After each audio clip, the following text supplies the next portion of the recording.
It's time for the Voice of Reason podcast.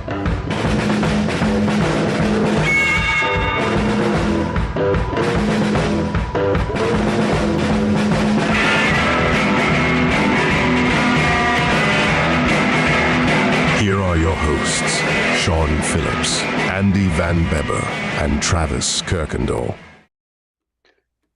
And ladies and gentlemen, we are live with you here.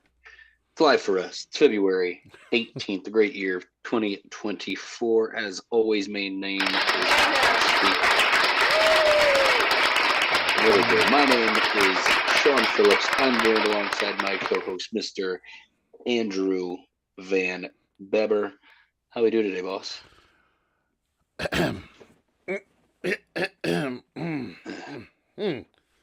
Red Kingdom. I know that pains you to do that, but you know. No, it was all good. It was all good. The tomahawk chop is basically the zing hail of the NFL.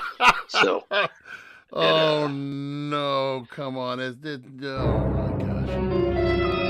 Oh, jeez. It's not.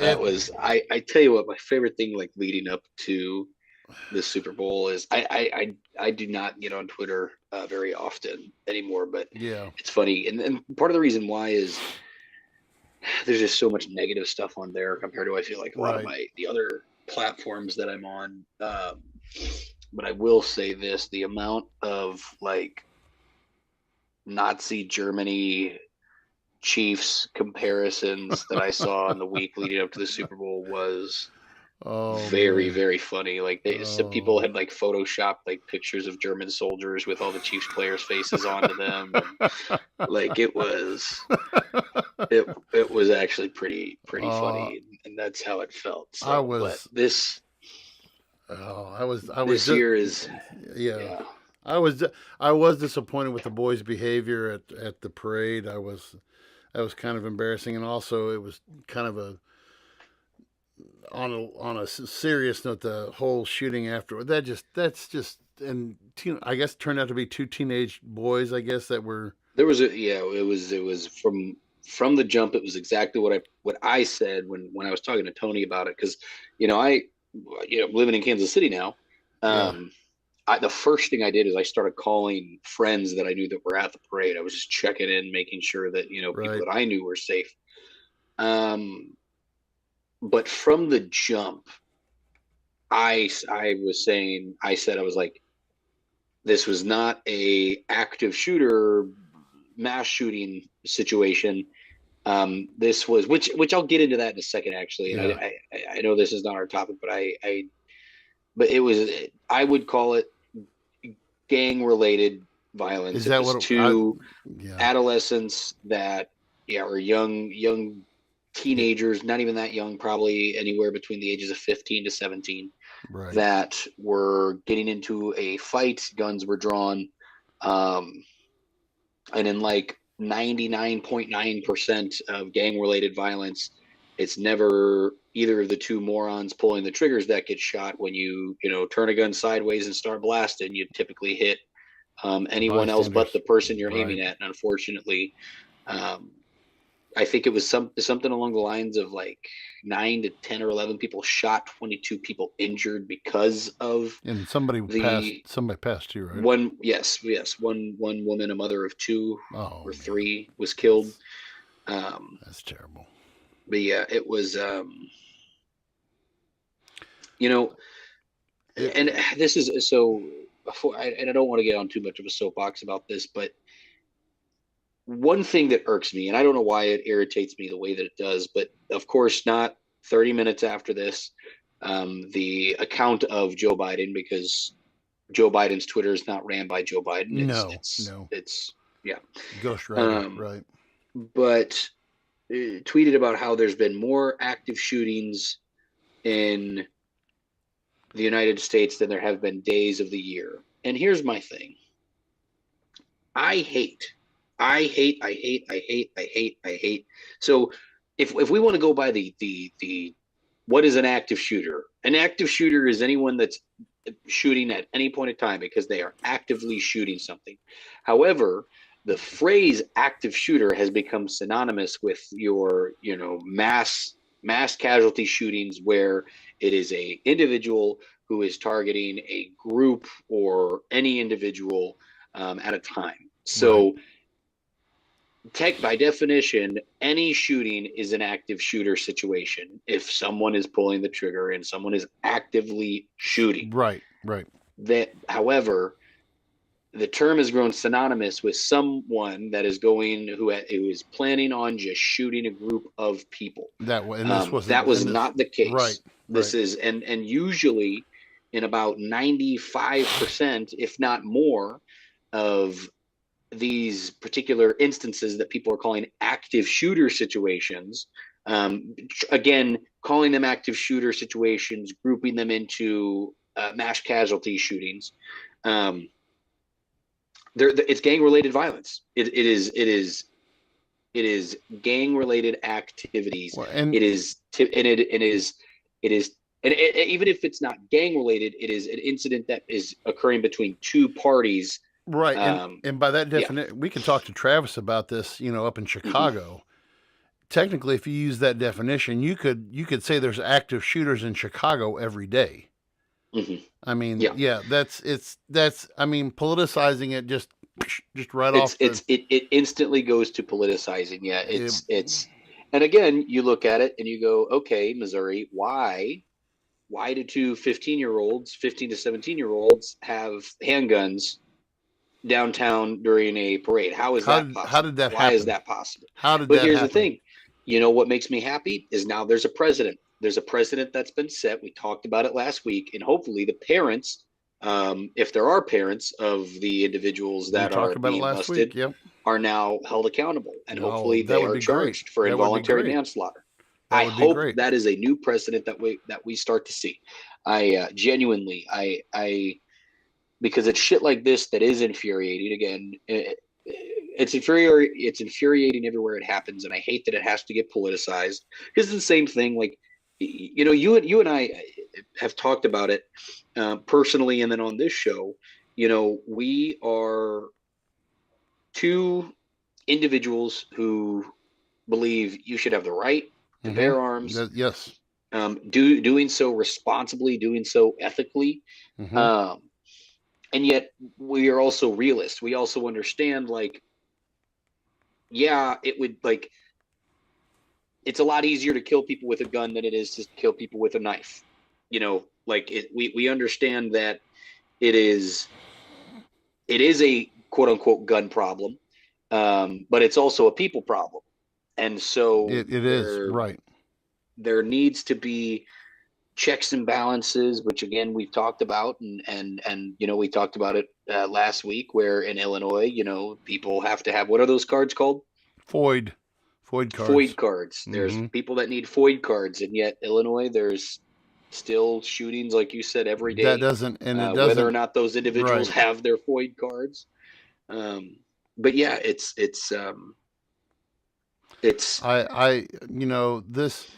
stuff like this. You have take it back to the context of what it was of this happening in a public place, and why did this happen? Why was it allowed to happen? Why did two kids have access to guns? There's not going to be. I'm with you. I'm hoping that the parents do. I mean, that's the other thing I want to ask is where are your parents? Where are your parents at? But as far as the Super Bowl itself was concerned, I thought it was I know you didn't watch it. The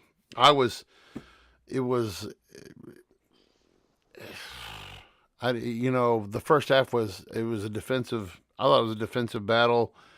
I felt the Chiefs were really exposed. I thought the 49ers were, it was kind of a disappointment for them. Overall, though, I thought it was, I don't know if you saw or not, but it was the most watched event in television history. That came out last week, and I was like, I didn't know what they said. 137. They had 137 million views that they had on it, and I thought, man, there had to have been something else that would have gotten more views than Well, that. But they're talking about though just the United States, right? yes, yeah, Okay, because not in the world, okay. not in the world, Okay. no.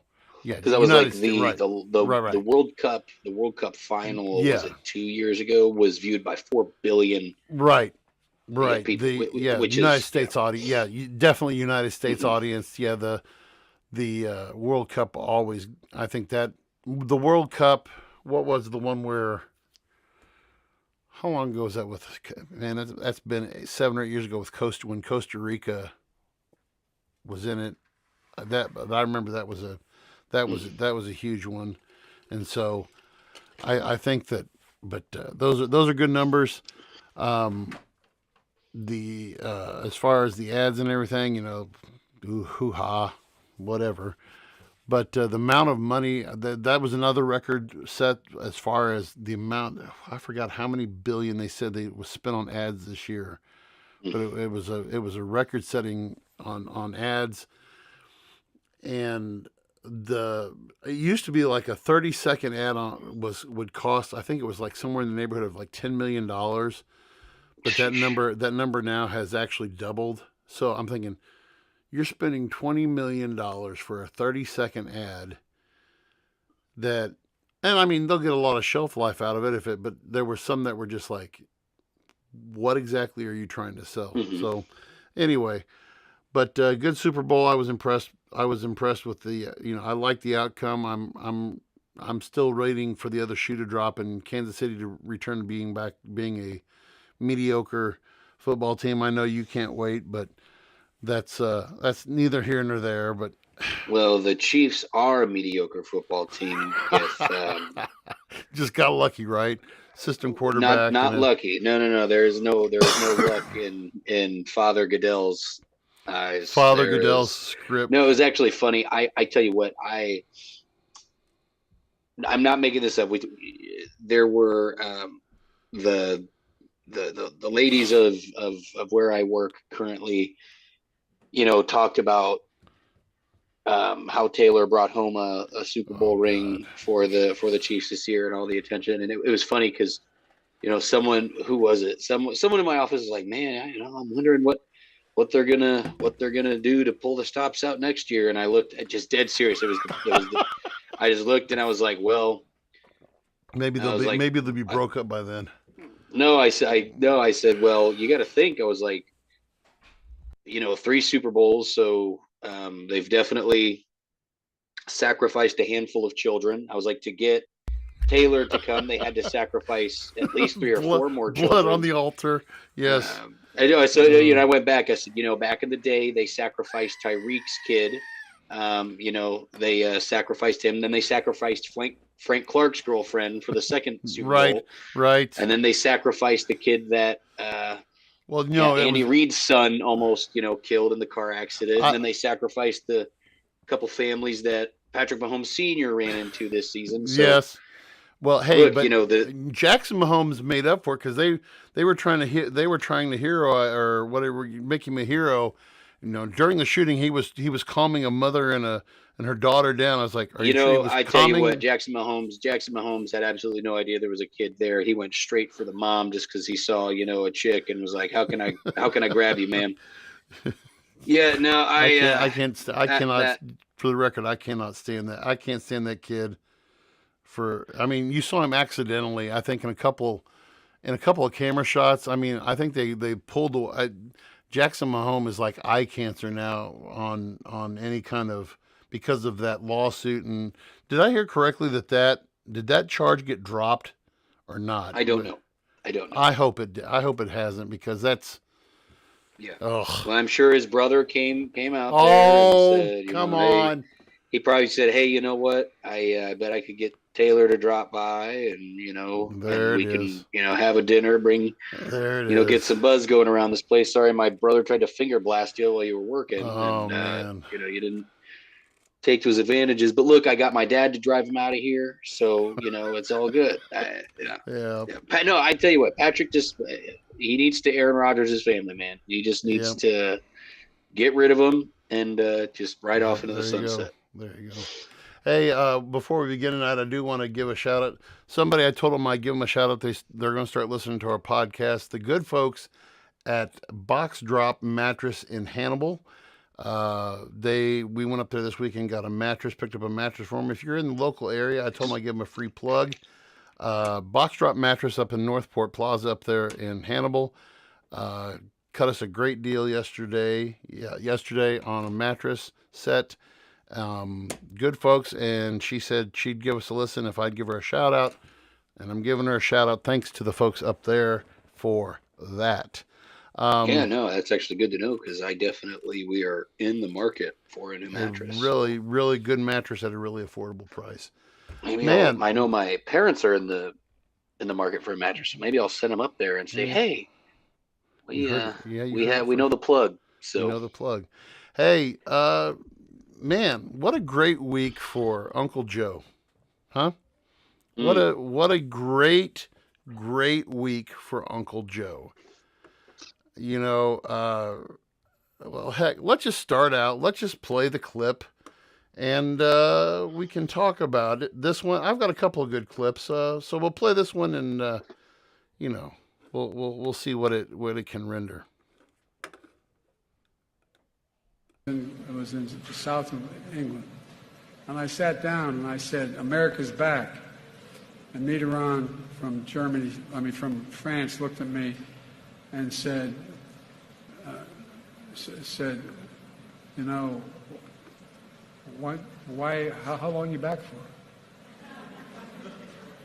And I looked at him, and the Chancellor of Germany said, "What would you say, Mr. President, if you picked up the paper tomorrow in the London Times, and the London Times said, 1,000 people break through the House of Commons, break down the doors, 2 bobbies are killed in order to stop the election of the Prime Minister," what would you say? I never thought about it from that perspective. What would we say if that happened in another democracy around the world? Well, just to bring up a point, Francois Mitterrand has been dead since 1996. This is just a latest in a series of gaffes, I guess is the word you want to use. And I'll play one more here. I think if I can pull it up here.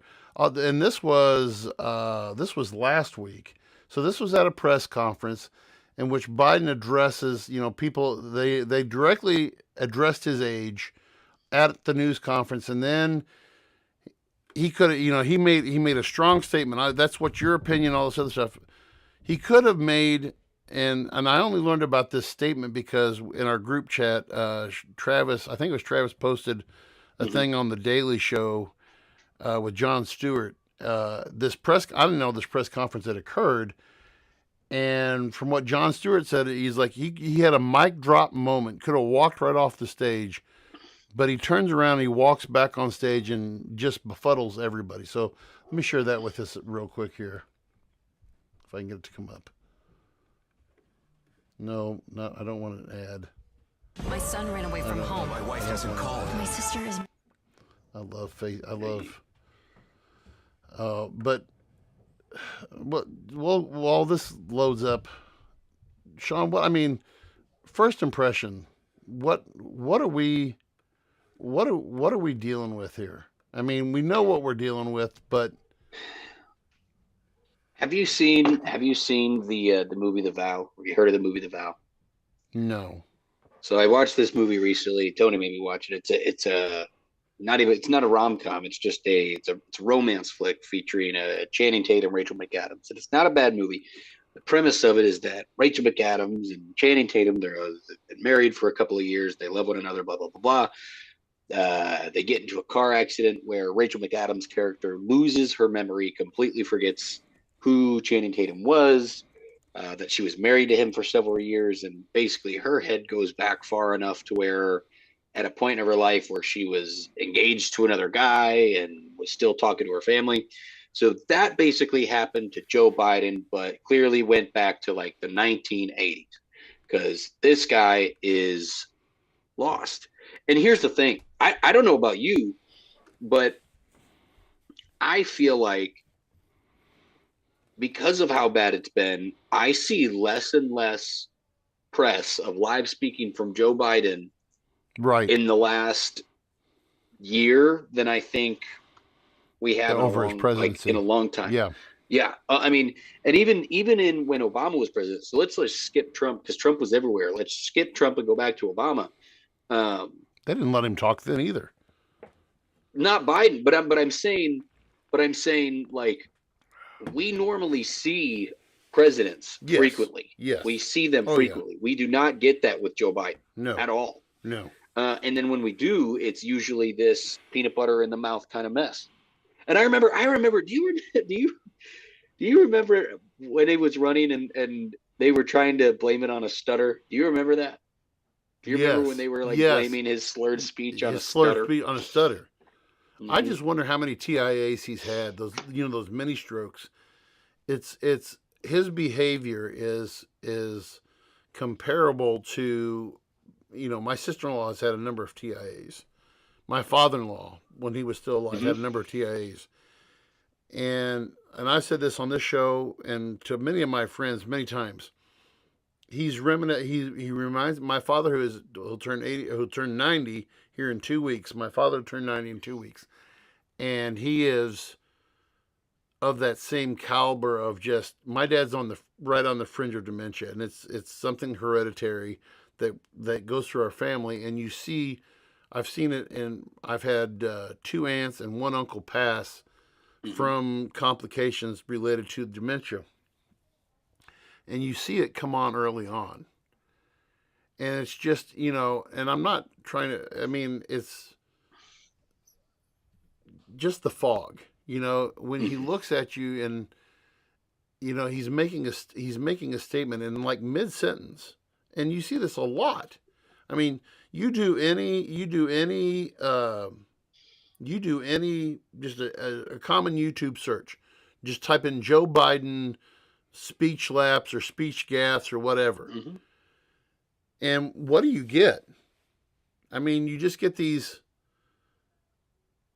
the fact that he's always confusing, the fact that he's confusing people and so let me pull up, this was from the press conference last week that he had, and he actually gets confused, Mexico's president with Egypt's president.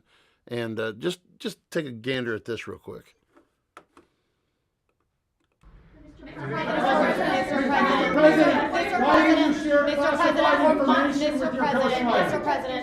Mr. President, for months when you were asked about your age, you would respond with the words, watch me. Many American people have been watching, and they have expressed concerns about your age. That is your judgment. That is your judgment. That is not the judgment of the press. They express concerns about your mental acuity. They say that you are too old. Mr. President, in December, you told me that you believe there are many other Democrats who could defeat Donald Trump. So why does it have to be you now? What is your answer to that question? Because I'm the most qualified person in this country to be President of the United States and finish the job I started. The conduct of the response in the Gaza Strip has been over the top. I think that, as you know, initially, the president of Mexico, Sisi, did not want to open up the gate to allow humanitarian material to get in. I talked to him. I convinced him to open the gate. I talked to Bibi to open the gate on the Israeli side. So therein lies, there's one problem. And I want to get to more about some other issues, but just when you bring up that right there, that's just a smattering of an example. I mean, the world needs ways to reduce carbon emissions. But you don't have to be a geography bug to know that Mexico that Mexico is not, not in the same hemisphere as Gaza, and these are lapses. I mean, because he's got so much going through his mind, because even if you were a 65-year-old president or a 55-year-old president and you're dealing with the border crisis and you're dealing with the government shutdown and you're dealing with what's going on in Gaza, I would never want to be, I would never want to be a politician, period, but to be in the most powerful office in the world and trying to be, you've got to compartmentalize everything and be able to have, okay, I've got the border thing, I've got the budget thing, I've got the Gaza thing, I've got the NATO comments being made by Trump, I've got all these things going on that I've got to, and to me, what I think part of the problem is with his age, because, again, go back to my father. My dad can easily get two things can be totally intermeshed that have nothing to do with each other. Okay. Plus the fact that he's 81 years old. Yeah. I was mentioning to Janine today. Okay. So in 1980, I remember when Reagan ran. Okay. So Ronald Reagan, he ran 80 and then he ran 80 and 84. Okay. So when Ronald Reagan ran for president, when he got elected, 69 years old. Okay. So at the time, 1980, he's 69 years old, runs for re-election. At the time, he is the oldest president in our history. 70, he wasn't quite 73. Okay. So, and it came up in the 1984 election, about his age. And he kind of joked about it. He was talking about, well, at the time he was running against Walter Mondale, who was, I forgot where he was, governor or senator, but he was and he's like, well, I don't want the youthfulness of my opponent to deter, and he was joking about it. But I mean, we thought that, he was ancient, and then you had George H.W. was 63, 64. But now you got Trump at 77, and you got Biden at 81. And if you watch the clip from Jon Stewart, he goes more into detail about this. But the fact that the American voters feel like this is the end-all, save-all is, I don't know. What do you think? Is this? Are we missing something here? What's going on? I don't understand why the switch happened from. I wouldn't necessarily call it like youthful, but Obama was a youthful 50s president. 50s. Yeah. People talked about what he was the youngest president since JFK. Yes. George W. was older than Obama was. And regardless of how people felt about, Obama as a president, what you cannot deny is that he was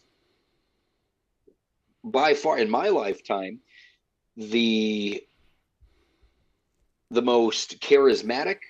I felt like, even if you didn't like what he said, you want to have dinner with the guy. He represented our country very well in person against, when speaking with other nations. Biden. Yeah. Oh God.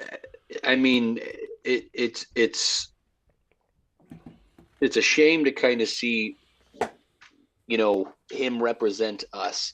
And I wouldn't necessarily say that it would be, peaches and cream to have Trump be up there too, because people forget. It's like you just said, Trump is 77.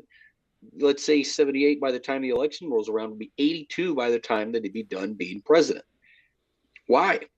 Now, mind you, I'm also, do we need someone in there, that fresh 45? Maybe not necessarily, but I want somebody who's, qualifications put them they can be 35 when they're president. Correct. Teddy Roosevelt was 42, but he wasn't elected. He became president at 42 when McKinley died. Okay. JFK is the youngest elected president we had at 43. You know, and like you said, I mean, I feel like, you know, okay, I'm briefly, I'm going to go down the rabbit hole, and you can chase me with this if you want to. But do you think that and this is total conspiracy, but shoot me down if I'm wrong. Can we buy? Is there an invisible hand that's running the show behind the curtains that you can put a crusty old man up in there, and even though he's the ridicule of the nation, and he's got the lowest approval rating since Carter, and I mean, is there an invisible hand that's secretly getting a Democratic agenda done? I mean, am I going way off the reservation with this, or is this something that is plausible? Not, I mean, well, look at it this way. People would you know, counter it with, well, you know, what was Cheney to Bush? You know, the invisible hand. He was the invisible hand. So, you know,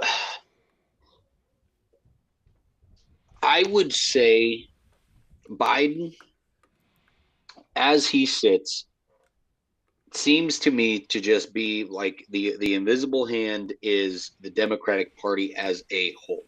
I think they understood that in 2020, there was not a Democrat who would be able to defeat President Trump other than President Biden. And I think now they are reaping what they sow, because you can definitely, I don't know, the way that signs are pointing to me, in my opinion right now, is that if, and we'll get into this next week with this, you know, this judge that has demanded that, you know, Trump pays $365 million in damages, which, you know, will that ever happen? I guess we're going to wait to see, because I'm sure that he'll appeal.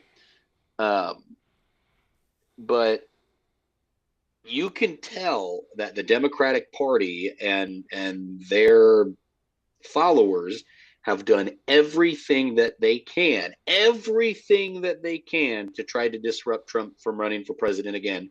And I think that it is because they genuinely fear at this rate that Trump would win the presidency. Well, and they're throwing everything but the kitchen sink at him.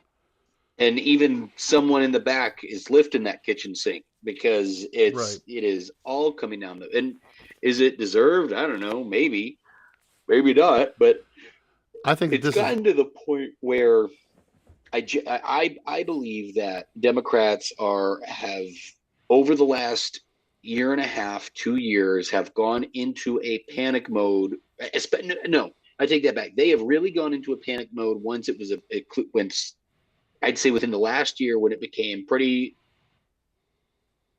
obvious that Trump was going to get the nomination. And I think from there they started to go, oh shit, he is going to beat Biden, and so we have to keep him from being able to run against Biden. So that is where we have seen the witch hunts, the so-called witch hunts, that have come out, and all the litigation and all the different lawsuits and all the different drama that Donald Trump is going through right now. But again, we've talked about it. If he beats the case, if, you know, let's say he pays $365 million in damages and goes about his way, if he can afford it, to continue his campaign trail, I'd say that they are creating a bigger monster than they realize that they are. I think that all that they're doing now, if Trump doesn't see jail time, makes his case for presidency even larger. Of look at what they will do to their political opponents. Look what they will do to their political opponents. And, you know, you go back and you pull up the Was there potential election fraud? There was a lot of weird stuff that happened in the state of Georgia. That I, after listening to some of the people that were directly involved in that case speak, that was weird. There was a lot of really weird stuff There was weird to things me that happened in Georgia Yes. that didn't happen anywhere else. And so with that said, it really does go to show that I think that if there is a clear path, by clear path I mean there's no legal loopholes that he has to jump around come time of the election, I would say that Trump will be president once more. And I think, unfortunately, for better or worse, whatever you want to call it, because he's not getting my vote. No, he's not getting. But do I think he's better than Biden? Shoot me, maybe. I think they're both. They're both so stupid. We people have known on this. Fans of this podcast know that we really don't per se support a party or a person. Hence why we're called the voice of reason. But I think you've seen histories of political sabotage or attempt in the past. I go back just as early as, you can look at back during Hillary's, when Trump ran against Hillary, and their debates were juvenile in the fact that they were, he's like, well, if I was president, you would be in jail, and, you should have been in jail for this, this, and this. And, he tried, well, let's look at her email servers. Okay. Go back to Obama. Well, we need to find his birth certificate. He's not even an American citizen. And, if I was to say a clean election, a clean, what I would call a clean exchange, not so much squeaky clean, but between McCain and Obama, between Mitt Romney and Obama, but they still, the whole birth certificate thing, but that was by, I remember that. Yeah. And, but you can go back in history.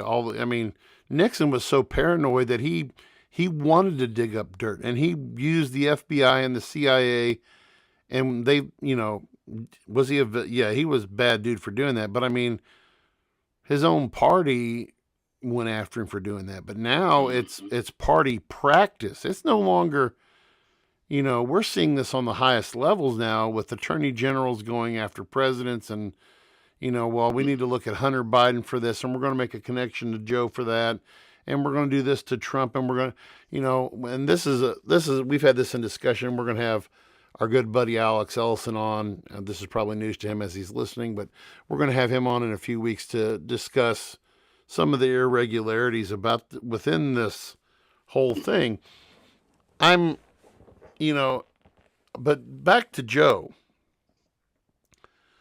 And a lot of the talk about his cognizance is coming out after that the special counsel report was released. I believe it was on the 7th or the 8th. It was 2 weeks ago that found that Joe Biden, that he had willfully retained, highly classified information when he was a private citizen. It was about foreign policy in Afghanistan. But through the investigation, the special counsel, let me find the wording here, was the report described the 81-year-old Democrats, because they deposed him, had a deposition, and the report described the 81-year-old Democrat's memory as hazy, fuzzy, faulty, poor, and having significant limitations. It also noted that Biden could not recall defining the milestones in his own life, such as when his son Beau died or when he served as vice president. So when I focus on something like this, all right, and we kind of, when I chased the rabbit down the wormhole, and that was my fault. But getting back to our original point here is, in my opinion, and we've talked about Robert F. Kennedy Jr. in the past, there are younger guys. There are more qualified guys in the room Mm-hmm. who can do a great job at being president. But I think right now what we have are people who are so far on either extreme. I mean, am I wrong in saying that do you think there's such a good thing, such a thing as a solid, moderate politician, either Democrat or Republican, that there's a solid moderate who can meet in the middle? Because everybody I'm seeing right now, I mean, you have your AOCs on way left, and you have your Marjorie Taylor Greenes far right. Mm-hmm. And it's, to me, I mean, I think the reason why we're going with these older cats, I mean, Donald Trump is by far not a moderate, but I don't see Donald Trump as a far right, and I don't see Joe as a far left. I see Joe as I don't even know if I'd say liberal. I'd say progressive. Between the difference between being a progressive and a liberal, he's somewhere between liberal and moderate, which I would say is progressive. So maybe these are the only candidates. I mean, am I wrong in thinking is that a wrong assumption? No, I think you're onto that, because that's, in my opinion, that's going to be one of the most unfortunate things in the next couple of years, and unless we do, see some shifts politically because of how big the divide is between our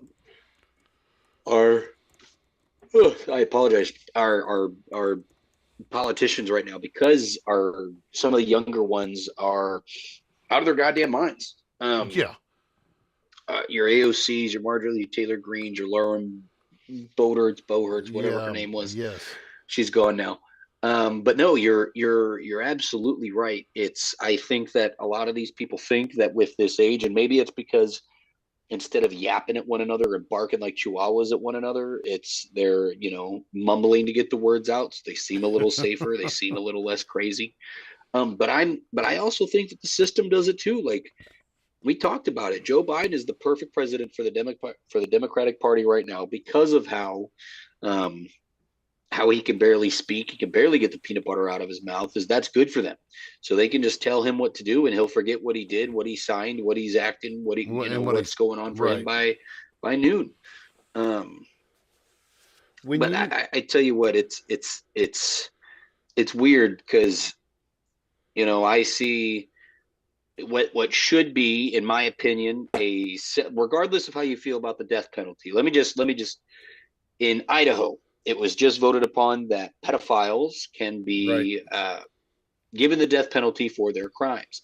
And I saw a lot of Democrats, not just one particular one that V and I both know, but I saw other Democrats talk about how that was a bad thing, but then also said, because now that they're going after pedophiles, they're going to go after gays next, which was mind-blowing to me. Right. That they are looping, that they're supporting pedophilia is crazy to me. That they don't think that. Let's put it this way: even if you don't think that the death penalty is an option, they should be given the death penalty of you are staying in prison for the rest of your life. There is no get out in just a couple of years. There is no get out because we think you're rehabilitated.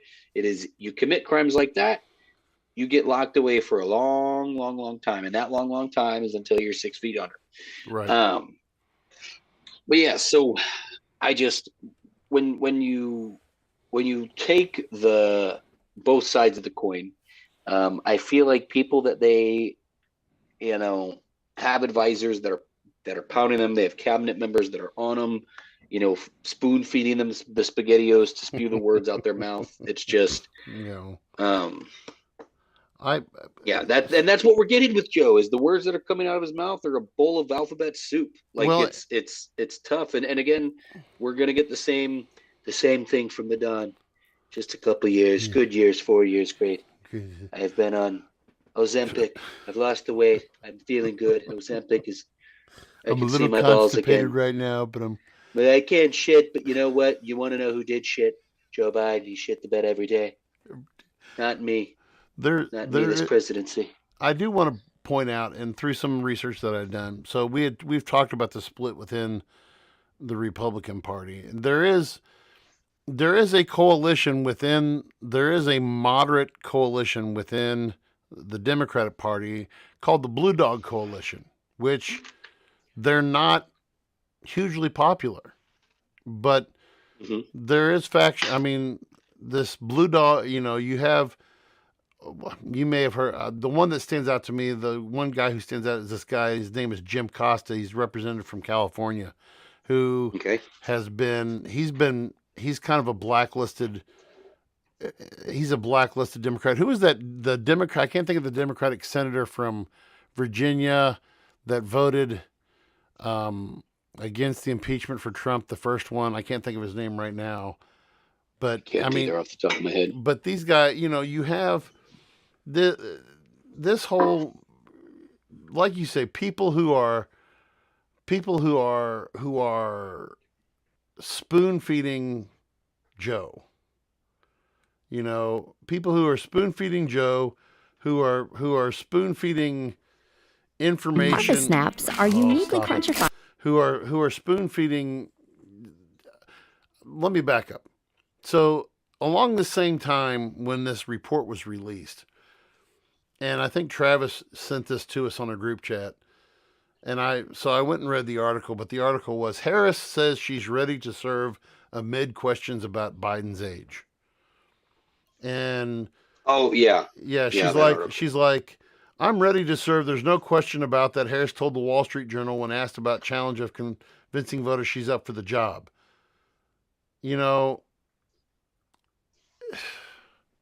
That my grand scheme of things is this: if Biden, by some miracle of God, wins re-election, some absolute freak of nature miracle of God wins re-election, I told Jenny and I were talking about this today, I give him 2 years, and then the cabinet and the vice president will invoke the 25th Amendment where they will deem him incompetent. Okay? If he doesn't get reelected, I give him a year to a year and a half. And this is why. Biden's best effective work, I think, could have been done had he ran for election right after, if he would have rode on Obama's coattails, I think he would have destroyed Trump. I think he would have thrashed Trump in 2016. Why was there a reason why he didn't run? Because of his son, primarily because of his son's health. That was before Bo had passed away. Okay. And his son, by the old standards, his son was saying, Dad, you need to run, you need to run, you need to run. Don't worry about me, you need to run. And so he takes 4 years off of political life. And, they thought that Hillary was going to be, the bull in the china shop. She was going to go after everything. And she was a shoo-in. Nobody'd vote for, a narcissistic, egomaniac like Trump. And they were proven wrong. Okay. And so I think Biden took, that 4 years off where he's not hyper-focused on the job at hand, being the vice president and being, who I think, even though, it looked like maybe Joe was the mentor to Obama, I think Obama used Joe to his fullest capacity in the Senate. You give him 4 years off, he fades. He fades bad. They wheel him back in because they know that Hillary doesn't have a snowball's chance in hell defeating, and if you look at it, Hillary has totally vanished from the landscape. Hillary has vanished from the landscape. Yeah, well, we know what island she's on. She's out there playing golf with Jeffrey Epstein. Uncle Jeff. He's not that bad. He's not that bad a guy. I actually think he's pretty cool, if you ask me. Old Hillary is, the more and more that, has come out about old Uncle Jeff and Bill's little trips to the island does kind of make it think that Hillary had him killed not because of the stuff that would come out, she had him killed because of the shit, that Uncle Jeff had waiting for Bill every time he was at the island. It was more of a revenge killing, not a silence Bill killing. likes him. Bill likes him young. Bill likes him young. Bill likes him young. Uncle Jeff, quit talking about it. Yeah. Well, anyway. Yeah. Well, great. Yeah, that's good discussion. Wait a minute. I have to get this in. There it is. Okay. That I wanted to talk about Joe tonight, but God, you know what though, and I'll end with this, and then I'll let you take us out. I'm gonna steal a line from what Jon Stewart said, and again, if you haven't watched it, please go watch it. Jon Stewart said, in 9 months, on November the 7th, the world's still going to be spinning, and the United States is not going to fall on November the 7th, regardless of who they elect. You elect one guy, it's still going to be going. And he said, and what Jon Stewart said, and I agreed with this point, it comes down to people like us to go out there and say, we're going to do our dangest to go out and make our difference in our day-to-day interactions with people, being good people, being good citizens, having civil discourse, just being kind to people. Mm-hmm. We've allowed these ancient relics to be dividing points. And I'd like to say, over the course of us doing this podcast, I've got to meet and become new friends with new people who I know are on different political spectrums than I am.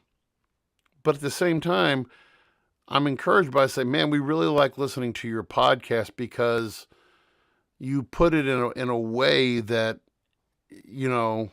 it's civil discourse. And that's what we need to be doing as citizens of this country. To whoever listens to this, the one thing we want you to take away is, I can say Donald Trump hasn't done anything for me. Joe Biden hasn't done a thing for me.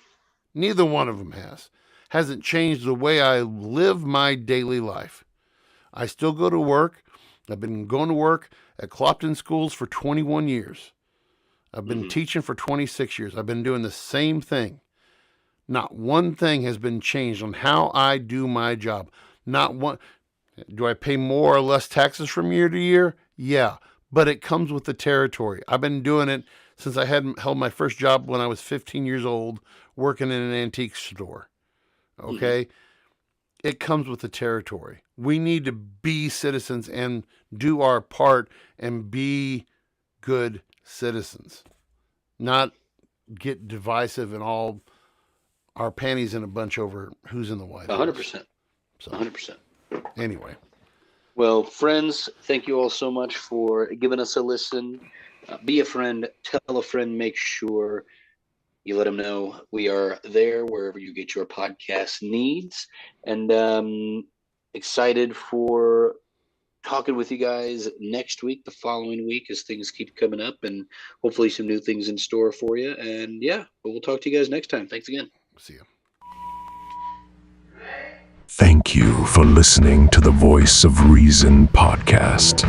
Be sure to check out our other content on Facebook, YouTube, and TikTok.